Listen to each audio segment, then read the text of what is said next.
Hey, what's up guys? Happy Tuesday. Today we've got a special video planned. Today we've got a Terran wall off guide. That's right. For those that are interested, and just to be clear, this is going to be just focusing on 2 base walls, nothing past 2 base. If you guys are looking for like sort of a late game or like 3 base plus, like where to build your depot walls and stuff, I will do a video on that in the future.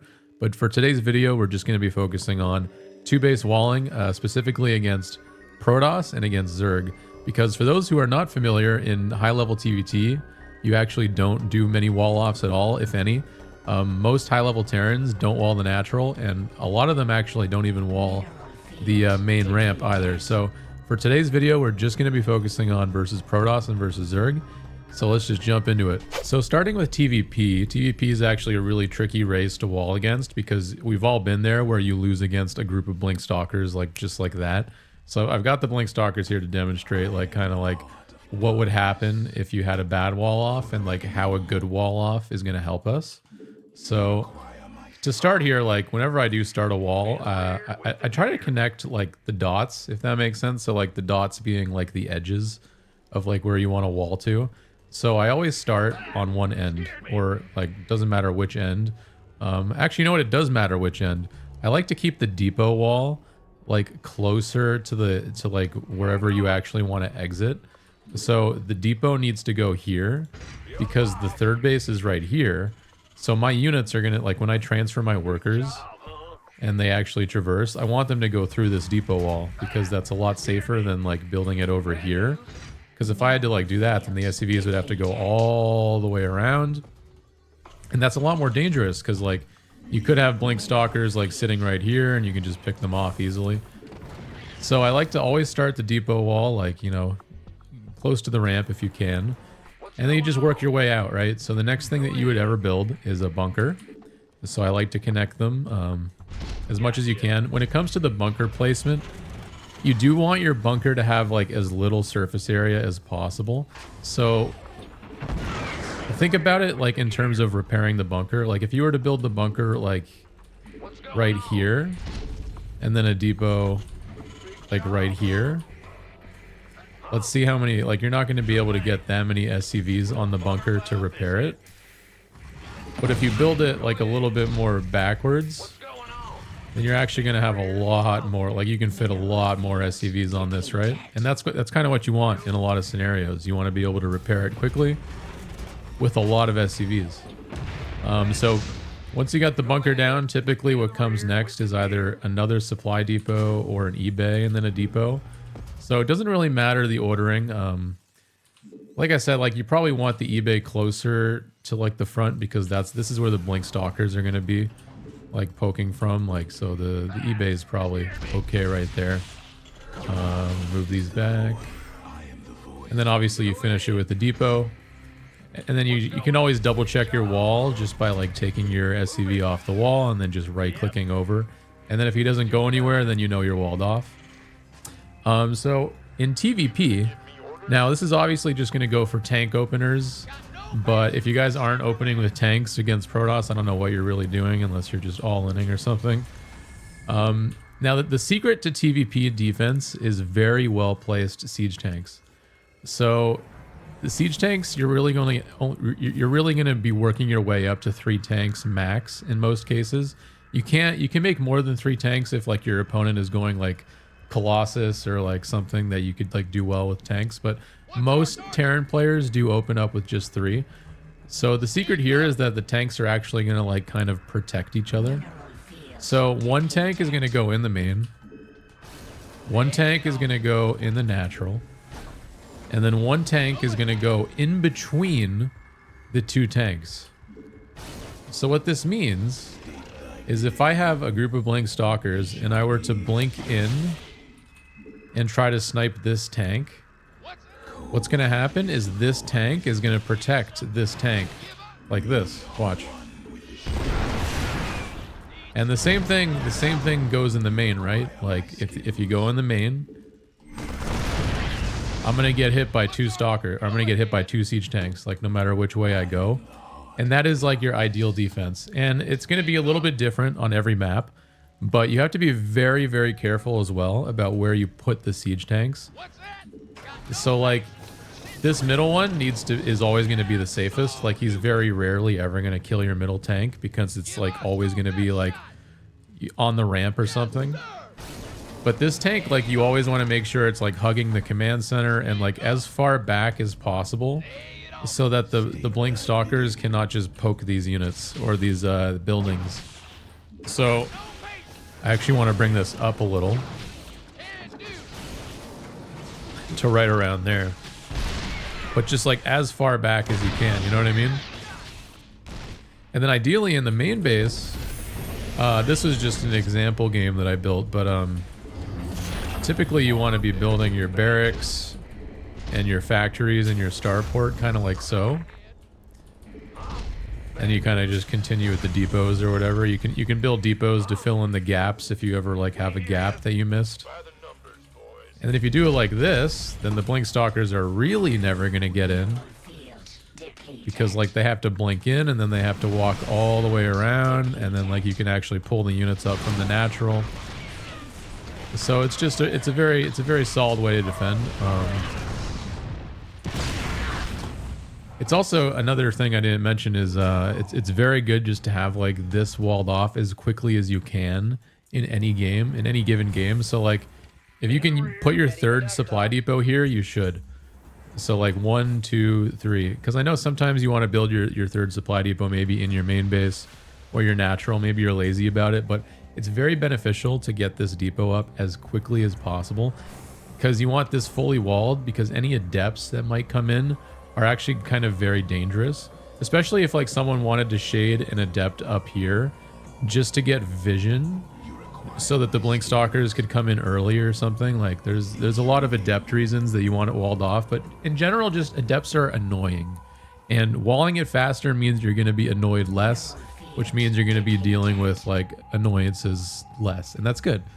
What else can I say about TVP here? I think that's about it. Before you do take your third, usually you do want to build some turrets. I guess I can talk about turrets a little bit.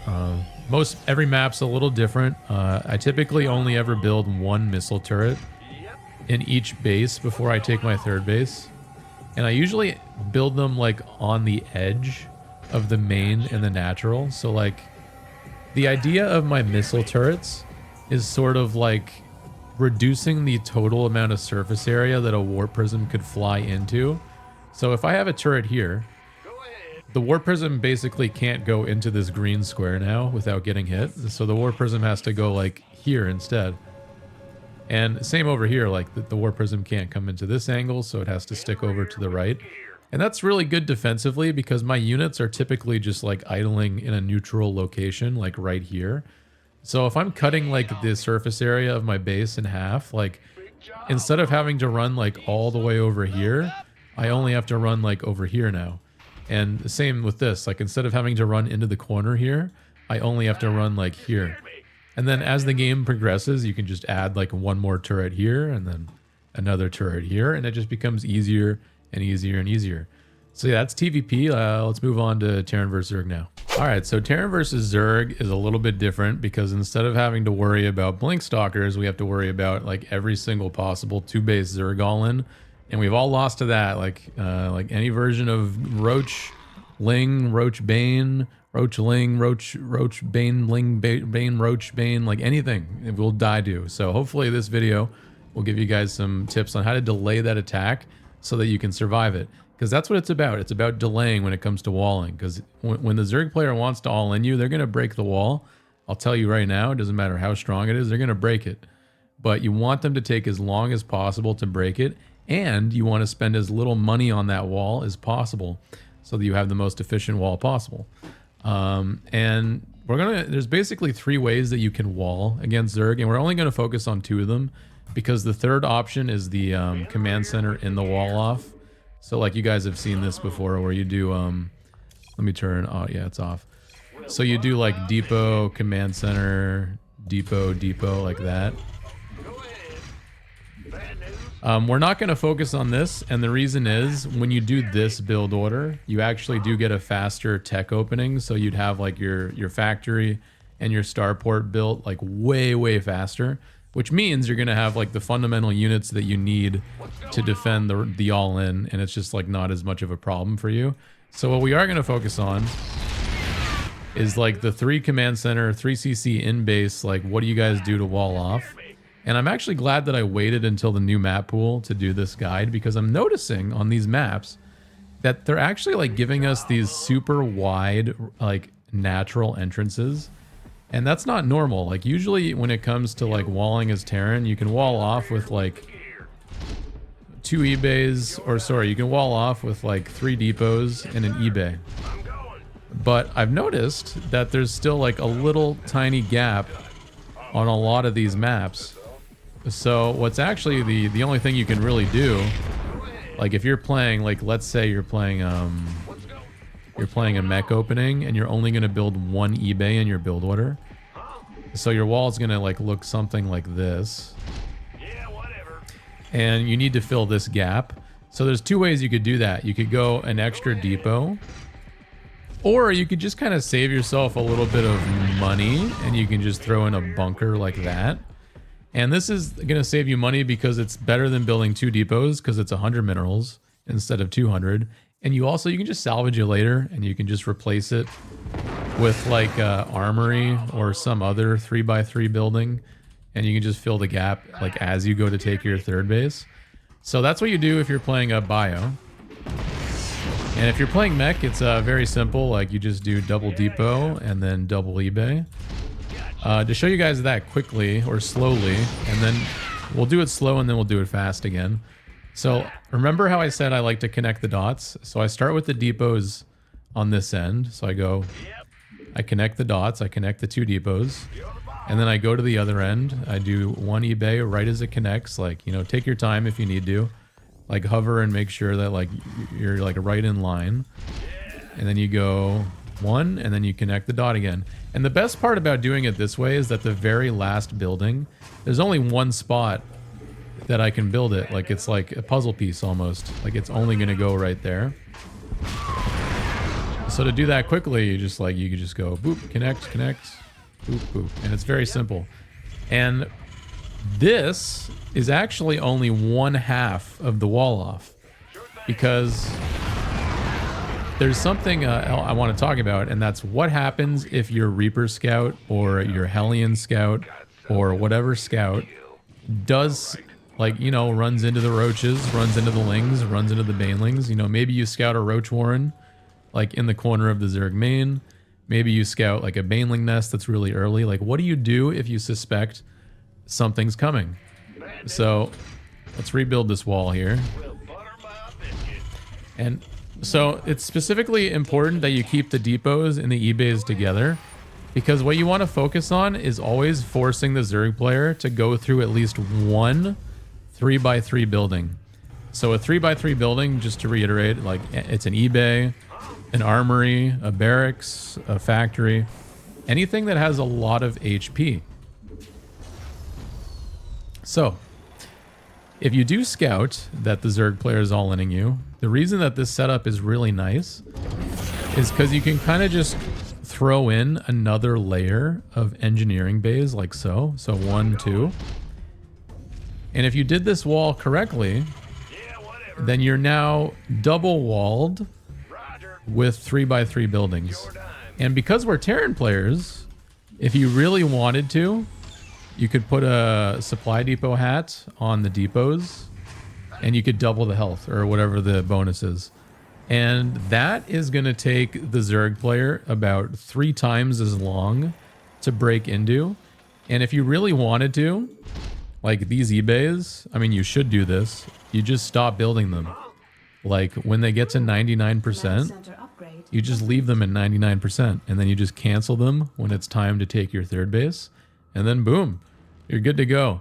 I didn't talk about bunker placement that much because bunker placement against Zerg is pretty straightforward. I mean, just build it as close to that as you can. Like, leave yourself enough room to build the eBays, but yeah, just keep it there. If they're going Ravager all in, you might want to consider going like 2 bunkers, just so you have a backup in case they do bile one of them down.